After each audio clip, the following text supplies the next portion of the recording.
Olá, boa tarde. O meu nome é Daiane e esse é o meu sinal.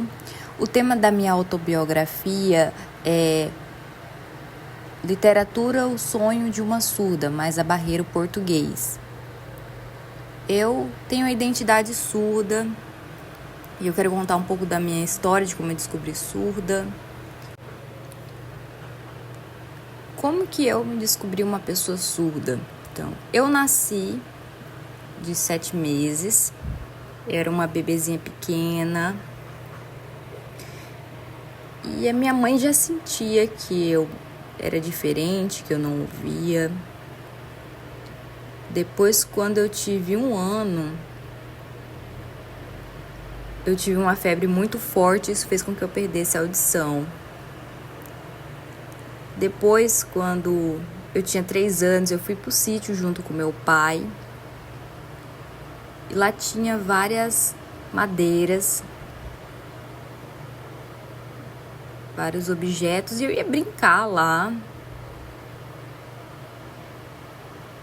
Eu usava uma sandália, ficava brincando lá com as madeiras. Eu não percebia, porque eu era surda, eu não sabia que lá, naquela madeira, ia ter um prego que furou meu pé. E eu comecei a chorar. A minha mãe se assustou, viu o que tinha acontecido comigo. E nesse momento eu tomei consciência que eu era surda. Meu pai me levou no médico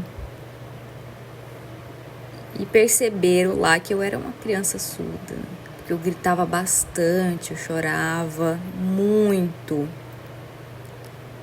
Eu tomei 3 vacinas.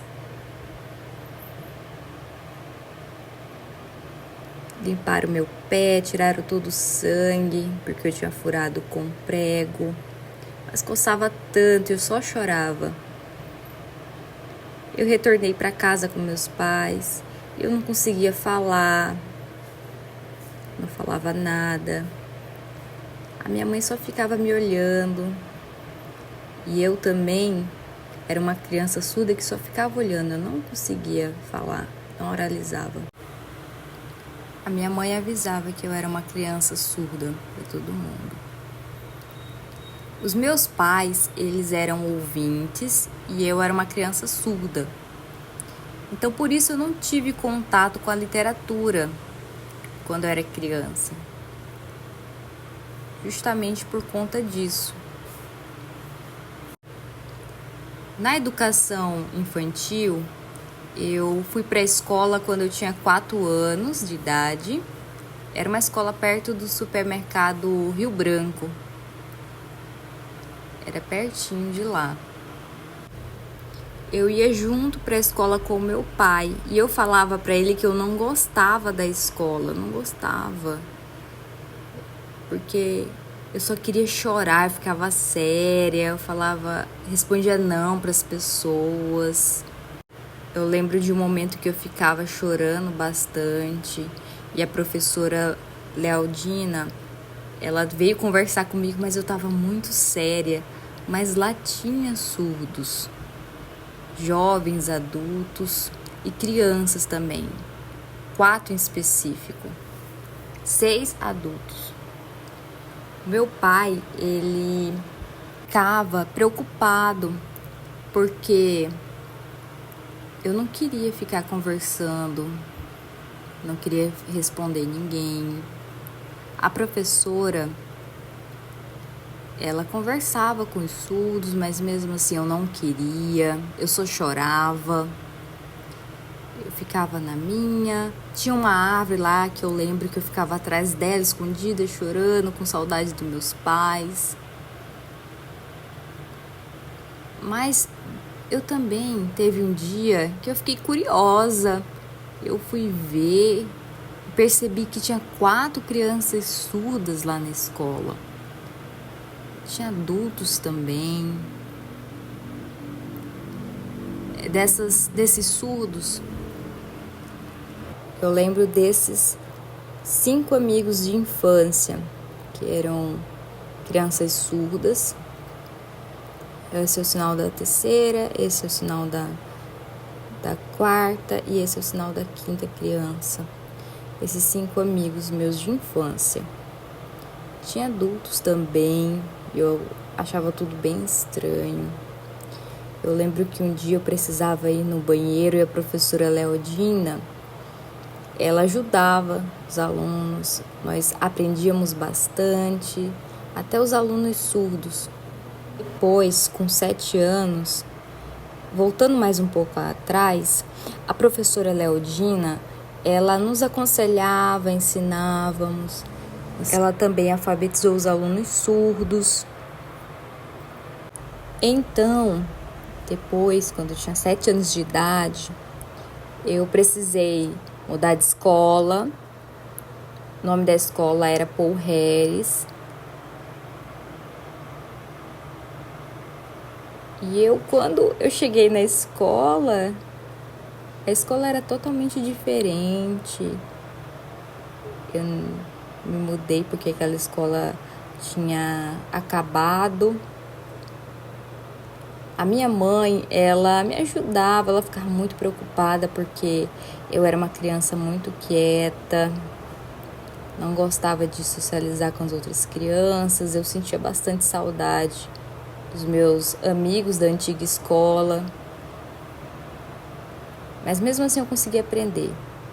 Quando eu era adolescente, eu não frequentava as bibliotecas, porque eu não sabia ler em português e também não tinha literatura em Libras naquela época. Eu fiz o ensino fundamental, a 1ª série, a 2ª série e a 3ª série. Mas na 3ª série eu reprovei, eu fiz de novo a 3ª série. Depois eu me esforcei mais para estudar, mas eu era uma criança que gostava bastante de ficar brincando. E eu passei, fui pro 4º ano, reprovei de novo, mas eu precisei mudar de escola. E com mais ou menos 16 anos de idade,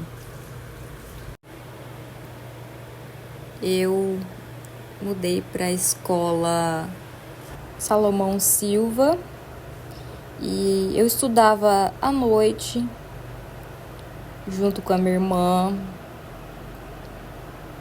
E a minha mãe, ela é ouvinte, ela sabe que eu tinha bastante dificuldade de acompanhar as aulas, porque eu não entendia.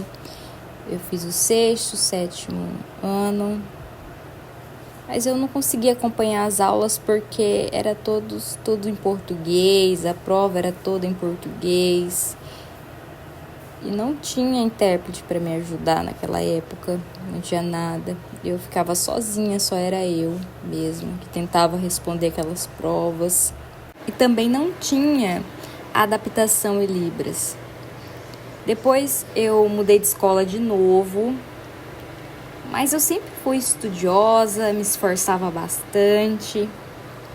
Eu me mudei para a escola Quem Seja, o Cláudio Fialho, que também era noturno. Eu cheguei lá na sala de aula e já tinha prova no primeiro dia e eu não sabia nada. Eu ficava me questionando, como que eu vou responder essa prova? Porque eu era surda, eu precisava ter uma prova adaptada para Libras. E eu ficava muito nervosa porque eu não sabia como que eu iria responder essa prova. Mas eu continuava empenhada, esforçada mesmo em estudar. Depois eu tive a oportunidade de fazer vídeos adaptados em Libras, da literatura, no PIBID. E eu gostei bastante dessa experiência de possibilitar a literatura para as crianças surdas, porque eu também gosto de literatura, então eu fiz essa adaptação em Libras, traduzi elas. Eu lembro de algumas histórias que eu traduzi. A primeira foi a história de João e Maria. É a história de 2 irmãos. Também eu traduzi a história da Menina Bonita de Laço de Fita. E a terceira história foi dos Três Porquinhos. Eu percebo que as crianças surdas gostam de literatura. E a literatura pode ajudar bastante no desenvolvimento delas. Agora, no meu repertório cultural, eu gosto de assistir filmes com legenda, também séries da Coreia do Sul. Eu lembro de uma que é a Melancia Cintilante. Nessa série tem uma menina que ela é surda e ela tem um namorado. Eu fiquei muito curiosa porque ele aprendeu a língua de sinais para se comunicar com ela. Eu gosto bastante desse filme porque eu imagino o quanto é lindo as pessoas saberem língua de sinais. Aqui finaliza a apresentação.